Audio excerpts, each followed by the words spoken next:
Bom dia, mais um bom dia mesmo a todos. Estamos aqui em mais um momento de Cartas da Mesa, onde vamos meditar, estudar, fazer toda a compreensão daquilo que está no Evangelho segundo o apóstolo João e nesse dia encerrar, como ficou combinado e informado nos grupos, iremos estudar não só o capítulo 20, mas também o capítulo 21, para que na próxima semana darmos início ao estudo do Evangelho segundo o apóstolo Mateus. Mas vamos aqui ao capítulo 20, só reportando aqui que no capítulo 19, falamos de toda a paixão do Senhor, da sua morte e do seu sepultamento. Vamos então iniciar a leitura, como sempre fazemos, dando aquela pausa para destacar tudo aquilo que é necessário para uma melhor reflexão e melhor compreensão do texto bíblico, amém? Então vamos lá, capítulo 20. No primeiro dia da semana, ou seja, no domingo, Maria Madalena foi ao sepulcro de madrugada, sendo ainda escuro, e viu que a pedra estava revolvida. Então, correu e foi ter com Simão Pedro e com o outro discípulo, a quem Jesus amava, e disse-lhes: tiraram no sepulcro o Senhor, e não sabemos onde o puseram. Saiu, pois, Pedro e o outro discípulo, e foram ao sepulcro. Ambos corriam juntos, mas o outro discípulo correu mais depressa do que Pedro, e chegou primeiro ao sepulcro, e, baixando-se, viu os lençóis de linho. Todavia, não entrou. Então, Simão Pedro, seguindo-o, chegou e entrou no sepulcro. Ele também viu os lençóis e o lenço que estivera sobre a cabeça de Jesus, e que não estava com os lençóis, mas deixado num lugar à parte. Então entrou também o outro discípulo, que chegara primeiro ao sepulcro, e viu e creu, pois ainda não tinham compreendido a Escritura, que era necessário ressuscitar ele dentre os mortos, e voltaram aos discípulos outra vez para casa. Primeiro destaque aqui, nós temos a dar duas informações que o texto nos transmite. A primeira dela é que Maria, nesse contexto aqui, estava acompanhada de outras mulheres, sendo que a maioria delas também eram Maria, e o propósito delas irem logo cedo, na madrugada, no sepulcro onde Jesus havia sido colocado, era para preparar o seu corpo para o embalsamento, para a sepultura. Como foi dito na ocasião anterior, somente José de Arimateia se preocupou em sepultar Jesus. A família de Cristo, os discípulos de Cristo, ou não se preocupavam, ou estavam mais preocupados e interessados em verdadeiramente cuidar da sua vida, para que também não fossem sacrificados, executados, enfim. Então, elas não sabiam se Jesus havia sido embalsamado ou não, ungido ou não. Agora é interessante destacar a seguinte situação. Jesus, quando estava ainda na casa de Simão leproso, e vem Maria, irmã de Lázaro, e derrama sobre ele aquele unguento, ele diz que já estava preparado para o sepultamento. Ou seja, há coisas que nós temos que fazer para o Senhor no tempo certo. E aquela Maria, que não é Maria Madalena, assim o fez. Ela derramou sobre Cristo o unguento necessário para o seu sepultamento. Cristo falou isso é um preparo para a minha morte. Então essas mulheres até acordaram cedo, compraram os ungüentos, compraram tudo que era necessário para cuidar do corpo, contudo, chegaram tarde. Há situações que nós temos que servir ao Senhor no momento exato em que Ele pede, no momento exato em que exige e na ocasião certa. Não é no nosso tempo, mas no tempo dele. Segunda informação preciosa que tem aqui é destacar a situação em que Pedro e João vão ao sepulcro, Em outros evangelhos nós vamos ver uma narrativa mais detalhada de como foi esse momento, em que Maria Madalena chega, eles são chamados até de mulheres desvairadas, mas João e Pedro decidem chegar ao sepulcro. E quando eles chegam, há uma observação interessante, que os lençóis estão para um lado, mas o lenço que cobria a face de Cristo estava dobrado à parte. Uma informação que já tem muito estudo sobre isso, eu vou apenas compartilhar. a internet fala muito também sobre isso, que há uma cultura, uma tradição hebraica, né, dentre os judeus, em que o servo prepara a mesa e deixa o lenço ali do lado para o seu senhor. Depois dele se alimentar, se ele não quer mais comer, se ele está cheio, se encerrou aquele trabalho, aquela atividade, ele limpa os lábios, os dedos e joga um lenço de qualquer maneira. Se acontecer uma ocasião do mestre, do senhor, ter que se ausentar, ele ter que sair, mas quer voltar, ele deixa dobrado aquele lenço e ele é um recado ao servo: não recolha nada, não muda nada, porque eu voltarei. Essa informação você certamente já recebeu no seu WhatsApp, você já deve ter lido isso na internet, e realmente havia essa tradição judaica. Se o propósito do lenço dobrado é esse ou não, nós não sabemos, mas num sentido poético e numa liberdade lírica, né, de ministrar, não há problema nenhum em citar essa situação, porque de fato nós cremos que Jesus voltará. Amém? Dando continuidade aqui, versículo 11. Maria, entretanto, permaneceu junto à entrada do túmulo, chorando. Enquanto chorava, abaixou-se e olhou para dentro do sepulcro. Viu 2 anjos, vestidos de branco, sentados onde o corpo de Jesus fora posto, um à cabeceira e outro aos pés do Senhor. Então eles lhe perguntaram: mulher, por que choras? Ela lhe respondeu: porque levaram o meu Senhor e não sei onde o puseram. Tendo dito isto, voltou-se para trás e viu Jesus em pé, mas não reconheceu quem era Jesus. Perguntou-lhe Jesus: mulher, por que choras? A quem procuras? Ela, supondo ser ele o jardineiro, respondeu: Senhor, se tu tiraste, dizendo-me onde puseste, eu levarei. Disse-lhe Jesus: Maria. Ela, voltando-se, disse em aramaico: Rabone, que quer dizer rabi, mestre.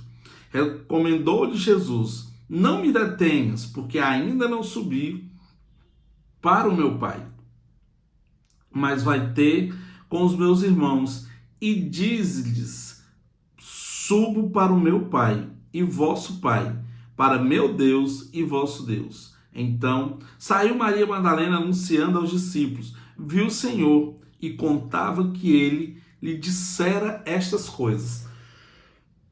Nós temos que observar aqui, nessa informação, nesse trecho, 2 detalhes importantes. Primeiro, vamos observar em outro evangelho que Maria só vai ao encontro dos discípulos depois desse encontro com Jesus. Aqui João narra como se fosse uma outra situação, como se ela primeiro tivesse ido aos discípulos, e os discípulos vindo, não encontrando nada, vão embora, ela tem esse encontro com Jesus. O que acontece na narrativa em Mateus é que as outras mulheres vão ter com os discípulos e Maria continua ali, chorando, suplicando, lamentando.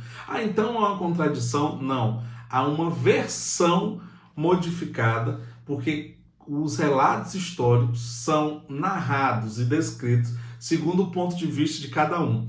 Isso não torna a Bíblia, a palavra do Senhor, de modo algum insegura. Pelo contrário, se fosse escrito algo para tudo se repetir da forma em que poderia ser apresentado como textos perfeitos e copiados, tinha mais possibilidade de ser falso do que na extração de informações de diversas pessoas, de diversos ângulos e pontos de vista diferentes. Temos então aqui uma situação onde cada um vai narrar segundo o seu tempo, segundo o seu ponto de vista, segundo o seu entendimento da ocasião. Outra coisa que precisamos destacar é que Maria o confundiu com o jardineiro. Observe como isso deve ser destacado de forma interessante. O homem pecou no jardim. O primeiro sacrifício para cobrir a vergonha do homem foi no jardim. O homem também foi condenado no jardim. E fora do jardim, o homem passou a não mais ter acesso à árvore da vida. Mas veio Cristo, né, que foi preso em um jardim. foi julgado lá no quintal, no jardim da casa de Caifás. Foi crucificado em um jardim próximo ao Monte das Caveiras e sepultado em um jardim. Então, aquilo que nós perdemos no jardim, o Senhor fez questão de restaurar no jardim. Por isso a confusão com o jardineiro. Amém? Então, Jesus aqui ressurreto dá um comando, dá uma ordem a Maria Madalena para ela anunciar que ele está vivo e que os outros guardem o coração. E aqui nós vamos ver na próxima leitura, no próximo texto, que é breve, essa situação do reencontro de Jesus, agora ressurreto, com os seus discípulos. Ao cair da tarde daquele dia, ainda estamos falando do domingo, viu? O primeiro da semana, trancadas as portas da casa onde estavam os discípulos, com medo dos judeus. Veio Jesus, pôs-se no meio deles e disse-lhes: Paz seja convosco. E, dizendo isto, lhes mostrou as mãos e o lado, que estavam perfurados. Alegraram-se, portanto, os discípulos ao verem o Senhor. Disse-lhe, pois, Jesus outra vez: Paz seja convosco. Assim como o Pai me enviou, eu também vos envio. E, havendo dito isto, soprou sobre eles e disse-lhes: Recebei o Espírito Santo. Se de alguns perdoardes os pecados, são-lhes perdoados os seus também. Se lhe não perdoado, não também perdoados serão. Ora, Tomé, um dos 12, chamado Dídimo, não estava com eles quando veio Jesus. Disse-lhe então os outros discípulos: Vimos o Senhor. Mas ele respondeu: Se eu não vir nas suas mãos o sinal dos cravos, e ali não puser o dedo, e não puser a mão no seu lado, de modo algum acreditarei. Passado 8 dias, ou seja, uma semana daquela data, outra vez ali reunidos os seus discípulos, e Tomé com eles, estando as portas trancadas, veio Jesus, pôs-se no meio e disse-lhes: Paz seja convosco. E logo disse a Tomé: Põe aqui o dedo e vê as minhas mãos. Chega também a mão e põe no meu lado. Não sejas incrédulo, mas crente. Respondendo-lhe Tomé: Senhor meu e Deus meu. Disse-lhe Jesus: Porque me vistes, crestes? Bem-aventurados que não viram e creram. Na verdade, fez Jesus diante dos discípulos muitos outros sinais que não estão escritos neste livro. Estes, porém, foram registrados para que creis que Jesus é o Cristo, o Filho de Deus, e para que, crendo, tenhais vida em meu nome. Vamos observar nesse pequeno trecho algumas informações pertinentes. Primeiro, os judeus ali estavam fazendo um limpa acerca daquilo que eles consideravam seita, que veio a ser posteriormente o cristianismo, né? Perdão. Então, nessa ocasião aqui, os discípulos estavam ameaçados, amedrontados, totalmente inseguros e trancados em uma porta. Vamos observar que no primeiro momento, certamente Tomé, chamado de Dídimo, porque era irmão gêmeo de Tadeu, que era o outro Judas, né? Judas Tadeu, ele certamente havia ido comprar alimento ou cuidar de alguma coisa de interesse pessoal, e na primeira aparição de Cristo, ele não está. E os discípulos, ao testemunharem as suas experiências com ele, ele fica revoltado. E ainda que nele há esse espírito de incredulidade, não é a primeira vez que Tomé se manifesta assim, mas nesse caso Tomé nos ensina algo. Há experiências que precisamos ter e não podemos, em hipótese alguma, nos contentar, nos satisfazer, nos sentir inteiros com a experiência de terceiros. A minha experiência move muito a minha fé, a minha capacidade de discernir, o meu entendimento, a minha afirmação de carreira. Então, Tomé, ele não errou no sentido de querer uma experiência própria. Quando ele disse: os meus dedos não tocarem suas mãos furadas pelos cravos, ou naquela ferida que está ao seu lado, de maneira alguma irei crer. Claro que a fé é pelo ouvir, não é pelo ver, mas nós precisamos buscar experiências íntimas com o Senhor para termos a testificação, não a certeza da sua existência, mas a testificação acerca de nós para com Ele. Amém? Então tira essa lição de Tomé, que eu tenho certeza que fará bem ao teu coração. Outra situação que nós temos que destacar é que aqueles discípulos dentro do cenáculo estavam totalmente amedrontados, ameaçados, como eu já falei outrora. E nós temos que entender que ali alguns aspectos nós precisamos destacar. Eles estavam com medo, eles estavam querendo fugir da presença dos judeus, que eram os seus maiores adversários e opositores naquela ocasião. Então havia neles muito medo, muito medo. Nós vamos observar que esse medo se finda quando veio sobre aqueles discípulos o derramado Espírito Santo, e ali ele com ousadia fala aos judeus. Mas nesse primeiro tempo, preso no cenáculo, eles estavam com medo. Eles também não tinham paz, eles estavam totalmente atordoados, desesperados, desanimados. Não havia paz com ele. Tanto é que quando Jesus vai ao encontro deles, a palavra que Jesus libera é: paz seja no meio de vós, porque faltou totalmente a paz. Eles estavam aflitos, eles estavam angustiados, eles estavam ansiosos. Não havia neles rastro nenhum de paz. Também eles estavam pranteados, tristes, enlutados pela ausência de Cristo. E eu não falo só porque Cristo morreu, porque Cristo estava realmente fora do acesso dele. Até então, o grande sustentador daquele ministério, a grande pilar, a grande rocha nas quais eles foram erguidos, foram Jesus. Sem Jesus para eles não fazia sentido nenhum continuarem na unidade e na capacidade de levar adiante a missão do Senhor. Sem Cristo ali, eles estavam sem propósito. Eles estavam reunidos, mas não estavam orando. A palavra do Senhor diz que eles não estavam orando, não estavam louvando. Totalmente diferente de quando eles foram para esse cenáculo em uma segunda ocasião, mas para receber o Espírito Santo. A palavra do Senhor diz que eles oravam perseverantemente. Quando vamos ler ali Atos 1 e Atos 2, notamos que era uma igreja que já tinha um exercício de oração, de santificação, de consagração, e por isso já não estavam sem propósito, porque até receberam o envio do Senhor. Aqui eles estavam reunidos totalmente sem propósito.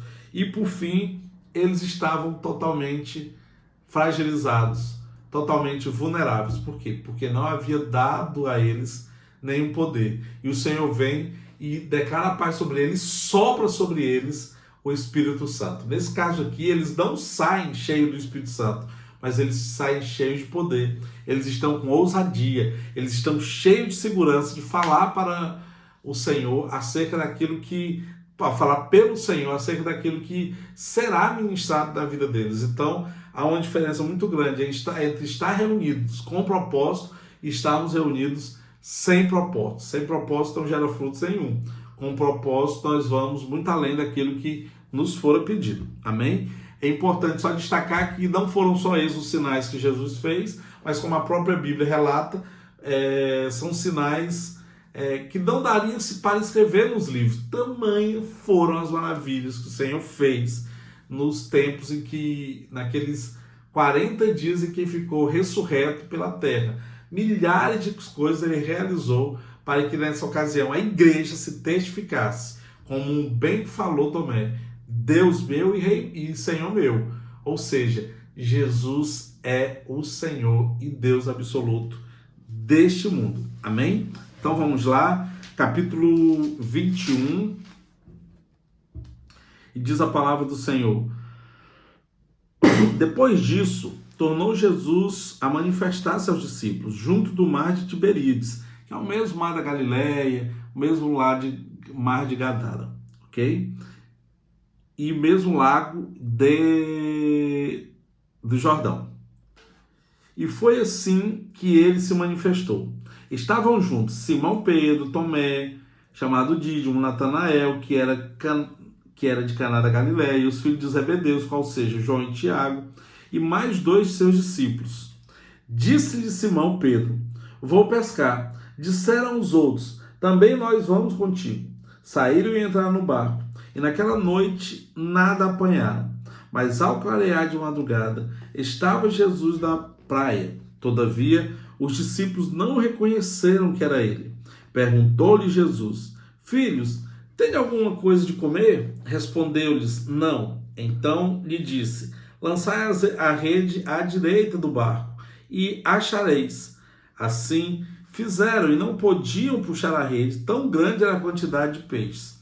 Aquele discípulo a quem Jesus amava, olha João aí querendo aparecer, disse a Pedro: É o Senhor. Simão Pedro, ouvindo que era o Senhor, cingiu-se com sua veste, porque se havia despido, e lançou-se ao mar. Mas os outros discípulos vieram no barquinho, puxando a rede com os peixes, porque estavam distantes da terra, senão quase 200 côvados. Ao saltarem em terra, viram ali umas brasas, e em cima peixes, e havia também pão. Disse-lhe Jesus: Trazei algum dos peixes que abateste de apanhar, acabaste de apanhar. Simão Pedro entrou no barco e arrastou a rede para a terra, cheia de 153 grandes peixes. E não obstante serem tantos, a rede não se rompeu. Disse-lhe Jesus: Vinde, comei. Nenhum dos discípulos ousava perguntar-lhes: Quem és tal? Porque sabiam que era o Senhor. Jesus veio, tomou o pão e lhe disse: É de igual modo o peixe. E de igual modo o peixe. E já era esta a terceira vez que Jesus se manifestava aos discípulos, depois de ressuscitado entre os mortos. Depois de terem comido, perguntou Jesus a Simão Pedro: Simão, filho de Jonas, ou de João, depende de como está a sua versão aí, ama-me mais do que estes outros? Respondeu-lhes Pedro: Sim, Senhor, tu sabes que te amo. Ele lhe disse: Apacenta os meus cordeiros. Tornou a perguntar-lhe pela segunda vez: Simão, filho de João, tu me amas? Ele respondeu: Sim, Senhor, tu sabes que te amo. Disse-lhe Jesus: Pastoreai a minha ovelha. Pela terceira vez, Jesus lhe perguntou: Simão, filho de João, tu me amas? Pedro entristeceu-se, porque ele lhe ter dito pela terceira vez: Tu me amas? E respondeu, Senhor, tu sabes todas as coisas, tu sabes que eu te amo. Tu sabes que eu te amo.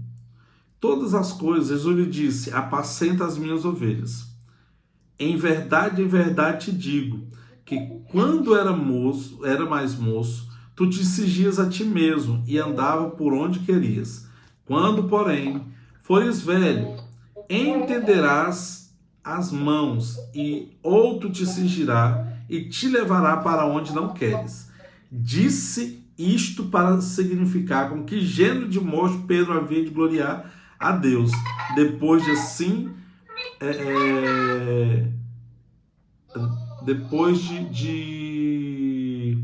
assim falar. Acrescentou-lhe: Segue-me. Então Pedro, voltando-se, viu que também o ia seguindo o discípulo a quem Jesus amava, o qual na ceia se reclinava sobre o peito de Jesus, e perguntou-lhe: Senhor, quem é o traidor? Vendo-o por Pedro, perguntou a Jesus: E quanto a este? Respondeu-lhe Jesus: Se eu quero que ele permaneça até que eu venha, que te importa? Quanto a ti, segue-me. Então se tornou corrente entre os irmãos o dito de que aquele discípulo não morreria. Ora, Jesus não dissera que tal discípulo não morreria, mas se eu quero que ele permaneça até que eu venha, que te importas? E este é o discípulo que Jesus dá testemunho a respeito destas coisas e as que escreveu. E sabemos que o seu testemunho é verdadeiro.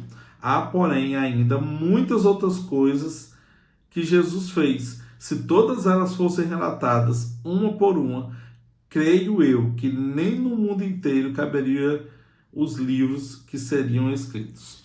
Então, nós aqui temos informações preciosas nesse ponto aqui, onde Jesus aparece pela terceira vez de forma coletiva aos seus discípulos. e ele já não os encontra no cenáculo. Observe que, talvez por tédio, por angústia, por ansiedade, Pedro anseia voltar a fazer algo que ele era seguro, qual seja pescar. Vamos lembrar que dos 12 apóstolos, 9 eram pescadores, 9 trabalhavam na atividade da pesca, 9 eram da região de Caná da Galileia, onde saía para pescar e viviam da indústria da pesca. Pois bem, quando Pedro disse, vamos pescar, toda essa turma acompanhou. Por quê? Pedro queria voltar a ter uma alegria no coração, uma satisfação, uma ocupação, e ele então decide fazer aquilo que ele tinha maior segurança, pescar. E a palavra do Senhor diz que pescaram a noite inteira, estiveram no lago a noite inteira e peixe algum pescaram. Jesus da praia os consulta, eles já estavam voltando dessa atividade, que a palavra do Senhor diz que há menos de 200 côvados, né? Então era algo próximo, era questão de metros. E Jesus grita para eles e pergunta, tem algo a comer? E eles falam, não, de modo algum. E a palavra do Senhor diz que Cristo fala, então lança a rede na parte direita. E assim os fazendo, eles pegam tanto peixe que as redes faltam rasgar. Vocês lembram que na outra ocasião da pesca, chamada Maravilhosa, os barcos quase afundam? Pois bem, que a rede quase rasga. E quando João lembra daquele comando que o Senhor deu no início do ministério deles, que nós vamos estudar isso com muita maior destaque no Evangelho segundo o apóstolo Mateus, e também, salvo engano, em Marcos, aqui a palavra do Senhor diz que Pedro identificou na hora que aquela alma, aquele corpo, aquela situação era do Senhor Jesus, né? Quando João fala, Pedro fala, e Pedro se veste, vai ao encontro dele, e Jesus ali já estava assando um peixe, um pão, pede para trazer aqueles outros peixes, há um número de peixes ali, que dá muitos motivos para teólogos tentar adivinhar. Eu não vou nessa linha, prefiro não arriscar nesse sentido, mas o certo é que há novamente um encontro, e certamente passou pelo coração e mente dos discípulos, de que eles passariam a viver novamente tudo o que já havia sido experimentado na terra. Mas Jesus aqui corta esse barato, ele dá um destaque, e depois de comer, vira-se para Pedro e pergunta, Pedro, tu me ama mais do que a estes? Se formos olhar para o início da palavra grega, para a sua raiz matricial, antes da tradução, né? A primeira pergunta que Jesus faz é a respeito do amor filéu. O que é o amor filéu? É o amor de afeição, é aquele amor que você sente por um amigo, por uma pessoa. Não é um amor incondicionado, é um amor de afetividade, é um amor de escolha. Você decidiu amar aquela pessoa. Então esse primeiro amor, ele pergunta de modo filéu. E Pedro responde, Senhor, tu sabes de tudo. Sim, eu amo mais do que a estes. Segunda pergunta que Jesus fala é, Pedro, tu me amas? E essa ênfase de Pedro já não é relacionada ao amor filéu. É um amor ágape. Ele lança uma responsabilidade, ou seja, como é moda dizer hoje, sobe o sarrafo para Pedro. E Pedro ali fala, Senhor, te amo. Tu sabes de todas as coisas. Então apacenta as minhas ovelhas. Na terceira pergunta, Jesus faz de novo. Pedro, tu me amas? Novamente o amor filéu. E Pedro se entristece e diz, Senhor, tu sabes de todas as coisas. Poxa, eu te amo. E ali nós temos a primeira questão desse texto, né? Porque 3 perguntas para Pedro a respeito de amor a ele. Por que essas 3 perguntas? Deixa eu explicar algo. A palavra do Senhor diz que onde abundou o pecado, superabundou a graça. Onde nós somos envergonhados, o Senhor nos honra. Onde nós somos desafiados, o Senhor nos faz vencer. Vamos lembrar que Pedro negou a Cristo 3 vezes. Em cada uma deu uma desculpa esfarrapada. Mas antes de negá-lo 3 vezes, ele disse que morreria por ele, colocando-se como aquele que ama muito mais a Jesus do que os outros. Lembra da frase de Pedro que diz, ainda que todos te abandonem, eu ficarei contigo até o fim, quando ele recebe essa palavra que iria traí-lo? Pois bem, é interessante ver como Jesus age no psicólogo de Pedro, atravessando a sua emoção e indo à sua mente, dizendo, Pedro, eu sei que você me ama. Esse amor carismático, esse amor afetivo, esse amor de convivência, olha, fique tranquilo, eu sei que você me ama. Na segunda, quando ele pergunta acerca de ágape, Pedro recua totalmente, porque Pedro havia feito uma jura em ágape para Jesus, dizendo que o amava mais que os outros, e foi o único, com exceção de Judas, né, o filho do maligno, que não rejeitou a Jesus. Foi o único, que rejeitou a Jesus naquela situação. Os outros não é que estavam esperando, mas estavam com medo de outra situação. Estavam preocupados com outra situação. Pedro, que havia dito que não negaria jamais, estava ali no segundo café, a pedido de Cristo, né? Não no segundo café, estava ali naquela situação, convivendo ali com ele. Na segunda pergunta, na segunda ocasião que ele deveria falar, que ele deveria manifestar, e Jesus o desafia e ele fala, olha, eu te amo, mas ele já não fala com toda aquela convicção inicial. Por quê? Porque havia lembrança nele que ele havia negado a Jesus. Jesus ali estava restaurando a Pedro, Jesus estava curando a Pedro, Jesus estava dando um incentivo a Pedro a ele se analisar. A terceira pergunta é de um amor novamente filéu. E Pedro afirma novamente que sim, eu te amo, eu tenho essa afeição por ti. Pedro desce o sarrafo. Pedro sai de um amor ágape que ele não tinha condição de cumprir, já tinha demonstrado isso, e naquela ocasião ele volta ao amor que de fato ele tem por Cristo. Naquela ocasião, naquela situação. Qual é esse amor? É o amor de afeição. E Jesus precisava da verdade de Pedro. Jesus não precisava de um amor fantasioso. Jesus quer que nós o amemos na nossa medida, segundo ele deseja ser amado, de todo coração, de todo entendimento, de toda força, de toda compreensão, mas na medida nossa. Jesus não tem como exigir de mim que eu ame como ele me ama. Isso é impossível. Mas ele quer que estejamos em crescimento e progressão nesse amor. Por isso ele trata Pedro de uma maneira muito inteligente, movendo e agindo na restauração da sua certeza de que amava a Cristo. E ali, quando ele afirma, ele diz, então apacenta as minhas ovelhas. E ele ainda diz a Pedro, Pedro, quando tu era novo, tu ia para onde bem queria, mas agora quando será velho, vai se vestir conforme os outros e vai ser guiado para um fim que não queria. Já demonstrando como seria a morte de Pedro, que seria uma morte de sofrimento, como de fato foi uma morte de sofrimento. Mas nós temos aqui uma informação muito importante. Jesus confia o seu rebanho não a quem tem um curso de teologia, não quem tem um cargo grande na igreja, não quem tem influência política, não quem tem muito dinheiro, não quem tem muitos talentos, quem sabe cantar, louvar, pregar, não. Jesus vai confiar o seu rebanho quem ele sabe que o ama. Pedro afirmou, testificou e provou a Cristo, ainda que o Senhor Jesus já soubesse de tudo isso, porque ele é Deus também, portanto onisciente. Pedro deu a demonstração de prova de que ele amava.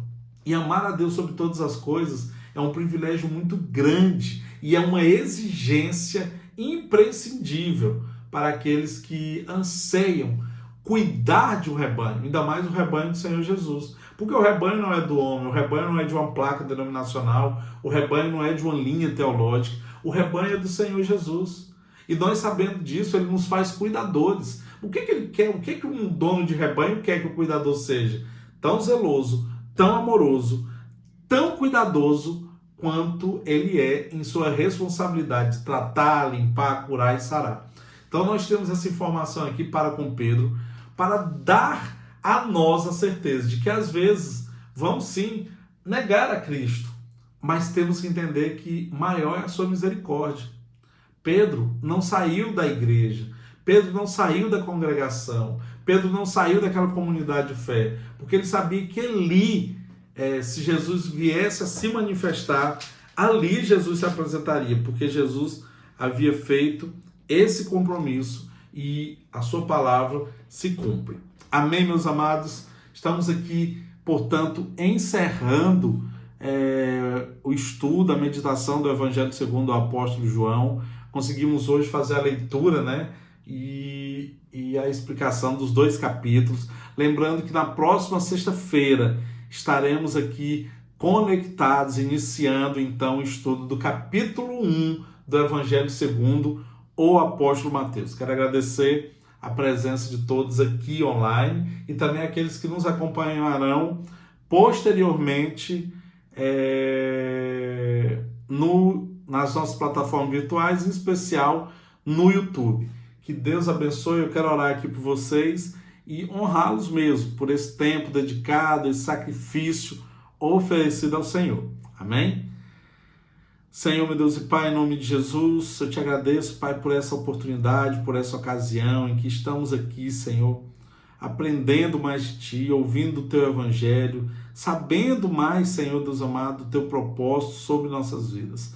Pai, eu quero abençoar cada uma dessas pessoas que nos acompanham aqui ao vivo e nos acompanharão online, que o Evangelho venha cumprir papel transformador em vossas vidas, que eles sejam verdadeiramente fortalecidos pelo Espírito Santo, que venham ser tomados desse poder, que venham, Senhor, se manifestarem como homens e mulheres cheias dessa convicção de Cristo. Eu os abençoo nesse dia, abençoo o final de semana, em nome de Jesus, que tenham todos uma boa continuação de dia, que o Senhor os abençoe, meus amados. Fiquem todos em paz.